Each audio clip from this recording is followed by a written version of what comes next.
Aujourd'hui, je veux vous parler de cet homme puissant appelé Élie. C'était Élie le Tishbite, un homme de Dieu de fou. Vous savez, ce n'était pas un prédicateur ou un enseignant, mais c'était un puissant prophète et un guerrier.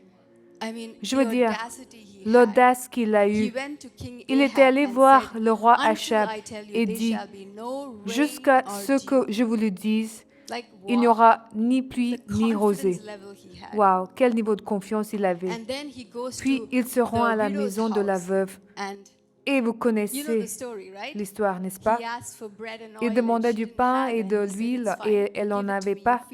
Il lui dit que c'est bon, tu me les donnes, tu me nourris d'abord et ensuite il fait le miracle de les multiplier et elle et son fils ne manquèrent pas de nourriture. C'est le niveau de confiance. Il va dans un endroit où il ne se soucie pas de la situation et ensuite le fils de la veuve tombe malade et meurt. C'est encore plus effrayant parce que maintenant, il va chez elle. Ce n'est pas comme si elle l'avait invité. Il va chez elle.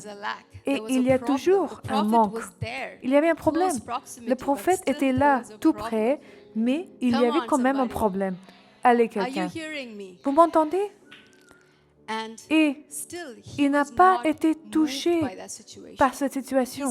Il a dit, « Très bien, donne-moi un enfant. » Il prie et ressuscite les morts. C'est Élie, le prophète.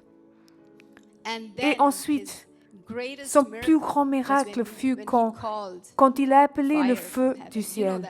Vous connaissez cette histoire, n'est-ce pas?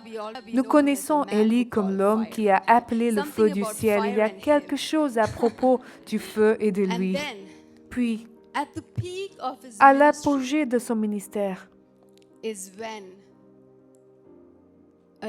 un esprit démoniaque a commencé à se manifester par l'intermédiaire d'une femme appelée Jézabel.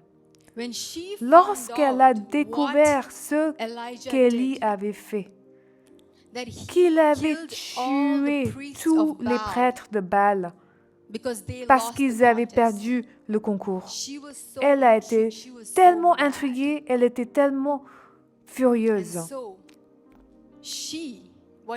qu'elle l'a menacé et lui a envoyé une lettre. Si vous pouvez afficher ce verset, je crois que c'est dans le premier livre des Rois. Prophétesse, je l'ai ici, 1 Roi chapitre 19, verset 2. Jézabel envoya alors un messager à Élie pour lui dire « Que les dieux me traitent avec la plus grande sévérité, si demain, à la même heure, je ne te fais pas ce que tu leur as fait. » Verset 3.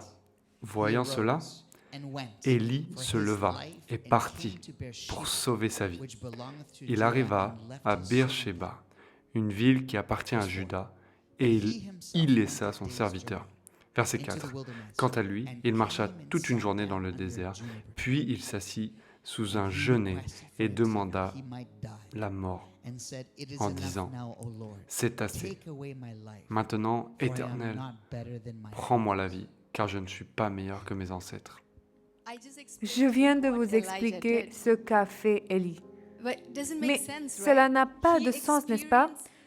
Il a expérimenté de tels mouvements miraculeux dans sa vie. Dieu l'a utilisé pour changer Israël. Et puis une lettre de Jézabel a fait basculer sa vie. Jézabel, c'était une païenne. Elle n'a pas fait de miracle, mais elle connaissait son autorité. Elle savait qui elle était. Elle ne connaissait pas Dieu. Et Élie, qui connaissait Dieu. En fait, lorsqu'il est allé parler à Achab et lui a dit « Jusqu'à ce que je vous le dise, il n'y aura ni pluie ni rosée », Dieu s'est occupé de lui après. Dieu lui a envoyé des corbeaux pour le nourrir. Il a fait l'expérience de Dieu d'une manière qu'aucune de ces personnes n'a connue. Il a fait l'expérience de la bonté du Seigneur. Mais quand même, cette seule lettre, allez, pouvez-vous vous identifier à cela? En tant qu'enfants de Dieu, nous entendons souvent un mauvais rapport. Oh là là, nous sommes comme Élie. Nous voulons aller sous le genévrier et crier à Dieu. Pourquoi? Quand je vois la confiance de certains non-croyants, c'est époustouflant. Au Koweït, il y avait ce Koweïtien. Les Koweïtiens sont très... Il y a quelque chose d'autre, ok? Ce sont des gens spéciaux. Ils savent qui ils sont. Laissez-moi vous dire qu'ils savent qui ils sont. Et cet homme marchait avec deux de ses assistants. Je ne sais pas qui ils étaient, mais ils n'étaient pas aussi puissants que lui. Il marchait le menton levé, le torse bombé. Il marchait comme si l'endroit lui appartenait. Et ces deux hommes couraient comme des chiots. Mais l'homme savait, il n'était pas croyant. C'était un Koweïtien. Mais la façon dont il marchait avec confiance, c'est comme si Dieu était en lui. Comme si, je n'ai pas dit Dieu est en lui, comme si, combien plus vous et moi, nous sommes comme, oh Seigneur, je suis humble, je ne suis personne. Et cela me choque vraiment. Cela me dérange en fait. Cela me dérange.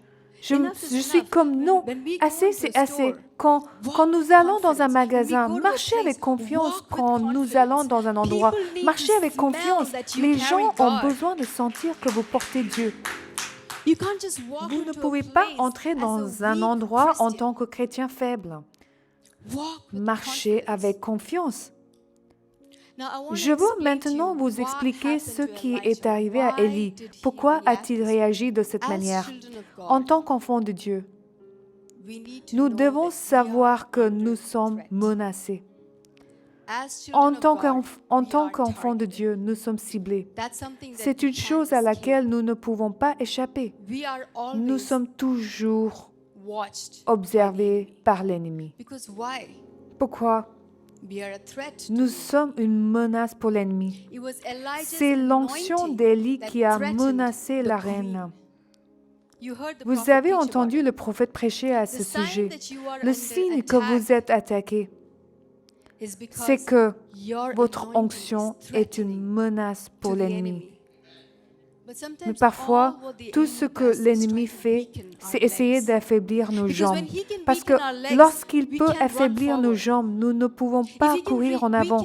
S'il peut affaiblir nos émotions, notre cœur, notre esprit, il est difficile pour nous d'avancer. S'il peut affaiblir notre vie de prière, alors nous sommes des chrétiens faibles. Alors, c'est ce que l'ennemi essaiera de faire, nous affaiblir. Mais nous devons apprendre à grandir à travers nos adversités. Parce que les attaques viendront toujours, c'est comme ça. Vous savez, je ne peux pas vous dire qu'il y a un bouton sauter.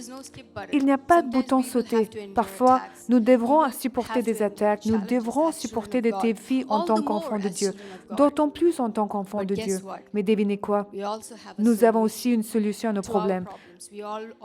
Nous avons tous la grâce de surmonter ces problèmes.